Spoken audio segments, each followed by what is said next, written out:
Every great guitarist has a code, a set of values that defines how the instrument should speak. For Joe Bonamassa, that code is sacred. From the moment he picked up a guitar at just 4 years old, he saw it not as a toy, but as a truth teller.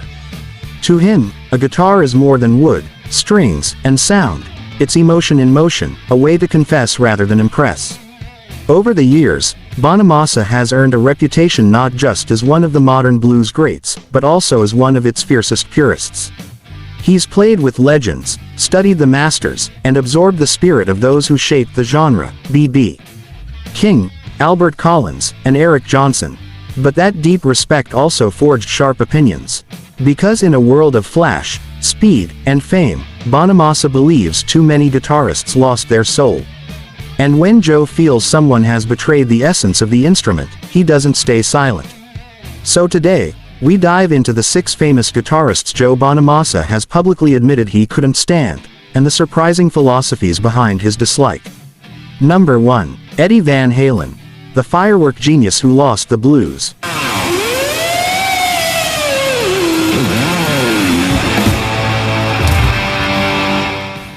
Few names have reshaped the electric guitar like Eddie Van Halen.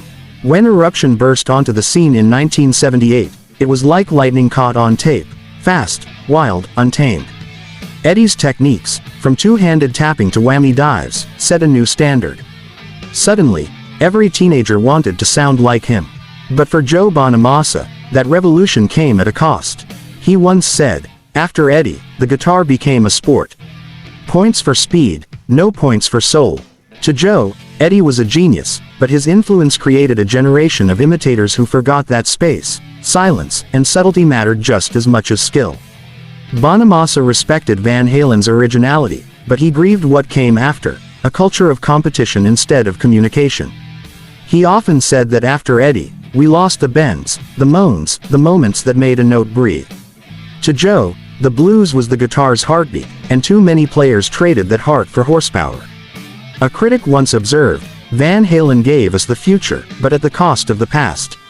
That's exactly how Bonamassa felt. He didn't hate Eddie, he hated how the guitar world stopped listening to its own pulse. Because to Joe, the guitar is not about fireworks, it's about fire. Number 2. John Mayer, the marketer who packaged the blues. That is how I can stand, dream of ways to throw it out. John Mayer's story is one of reinvention, from pop heartthrob to bluesman. And while millions embraced that transformation, Joe Bonamassa never fully bought it. He's acknowledged Mayer's talent, tone, and phrasing, but for him, the shift from your body as a wonderland to gravity always felt a little calculated. Joe once said, "The blues isn't something you put on like a jacket. You either live it or you don't." Mayer brought the blues to new audiences, that's undeniable. His work with the John Mayer Trio, and songs like Slow Dancing in a Burning Room, showed he had the chops. But for Bonamassa, it was about authenticity. He saw Mayer as a man who learned the language of the blues, but not its accent. Where Joe admired players who clawed their sound from smoky bars and lifelong pain, Mayer's path looked like a brand strategy. A journalist once wrote, "Mayer gave the blues a face on MTV, but not its scars." That line mirrors Bonamassa's frustration. He believed Mayer's version of the blues was too smooth, too marketable, missing the rawness that made it real. Bonamassa's issue wasn't with skill, it was with sincerity, because in his eyes, the guitar should tell the truth, not sell an image. And that's why John Mayer makes his blacklist, not for lack of ability, but for lack of grit. Number 3. Slash, the icon who chose image over depth.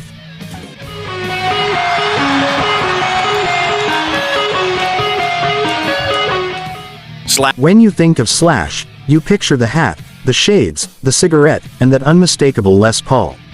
He's the face of rock and roll rebellion, a living silhouette. But for Joe Bonamassa, that's the problem. Wearing a hat doesn't make you a bluesman, Joe once quipped. Honesty does. Slash's sound defined an era. Sweet Child O' Mine, November Rain, Welcome to the Jungle, all anthems that shaped rock's golden age. But Bonamassa always felt that beneath the swagger, the playing lacked depth. Joe believed the blues should cut deep. every bend a cry, every slide a confession. Slash, to him, mastered the look but missed the wound. He respected his tone, but felt the phrasing was surface level, all attitude, no ache. Critics have described Slash as more icon than innovator, more silhouette than soul. That line echoes Joe's sentiment perfectly. Because Bonamassa doesn't play for image, he plays for honesty. And when he sees a musician become more brand than blues, it feels like a betrayal. For Joe, Slash symbolized the moment when style overtook substance, when the guitar became fashion instead of feeling. And that's why this top-hatted legend earned a firm place on Bonamassa's blacklist. Number 4. Yngwie Malmsteen, the speed demon without soul.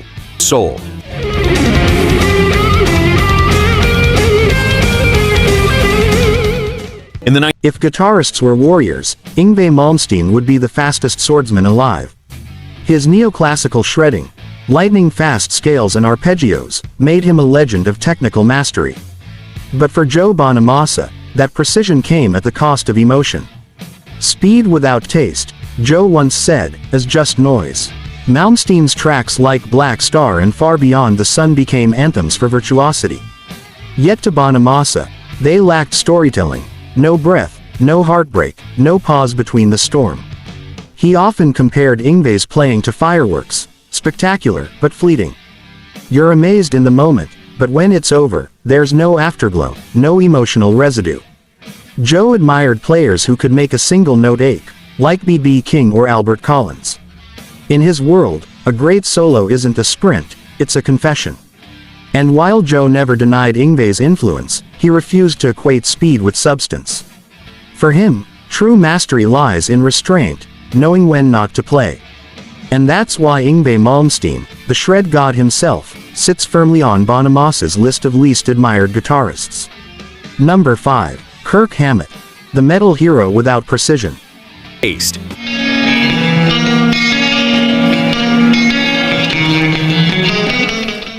Kirk Hammett of Metallica helped define heavy metal's sound. His solos blazed through albums like Master of Puppets and Ride the Lightning. To millions, he's an icon of intensity, a man whose guitar screams pure chaos. But for Joe Bonamassa, that chaos was the problem. He's been openly critical of Hammett's phrasing, his frequent use of the wah pedal, and what Joe calls careless precision. To him, Hammett plays with passion, but not purpose. Joe once said, a solo should take you somewhere. Kirk's often never left the driveway.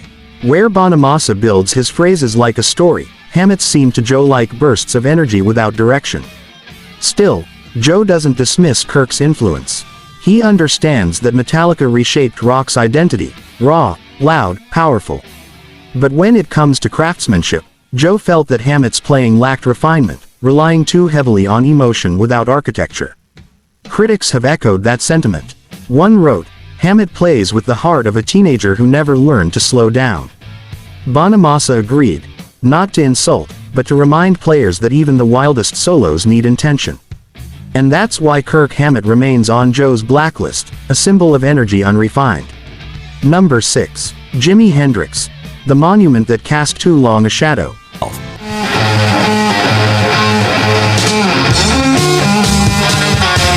And finally, the most shocking name of all, Jimi Hendrix. The man many call the greatest guitarist who ever lived. But for Joe Bonamassa, Hendrix's legacy became both blessing and burden. He once said, I never hated Hendrix the man. I hated the cult. To Joe, Hendrix's influence became so overwhelming that it overshadowed every other blues legend who came before him.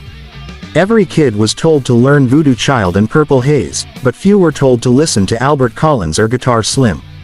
Hendrix redefined the instrument. His feedback, distortion, and experimentation were revolutionary. But in Bonamassa's view, the world turned that revolution into religion. He saw young players chasing Hendrix's tricks instead of his truth. A critic once wrote, Hendrix gave the guitar its wings, but his shadow clipped others from taking flight. Bonamassa couldn't have said it better. He never denied Hendrix's genius, only the myth that made him untouchable. Because when one man's story becomes the only story, the soul of the blues loses its diversity. And that's why Jimi Hendrix, the most beloved of all, sits atop Joe Bonamassa's blacklist, not for what he did, but for what his myth became. Joe Bonamassa's blacklist isn't about gossip, it's about integrity. Each name he's criticized reflects his belief that the guitar must tell the truth. In his eyes, the instrument is sacred, and those who forget that, no matter how famous, commit a kind of musical sin. He's not condemning success, he's defending soul. Because in a world of flashy solos and perfect marketing, Bonamassa stands for something older, the honesty of imperfection. To him, the guitar should never impress. It should confess. So now, the question is yours. Is greatness about speed, fame, or feeling? Which of Bonamassa's controversial picks do you agree with, or disagree with? Share your thoughts in the comments. And don't forget to like, subscribe, and join us again for more untold stories that reveal the real soul behind music. This is Backstage Tales, where the legends live, and the truth always plays the final note.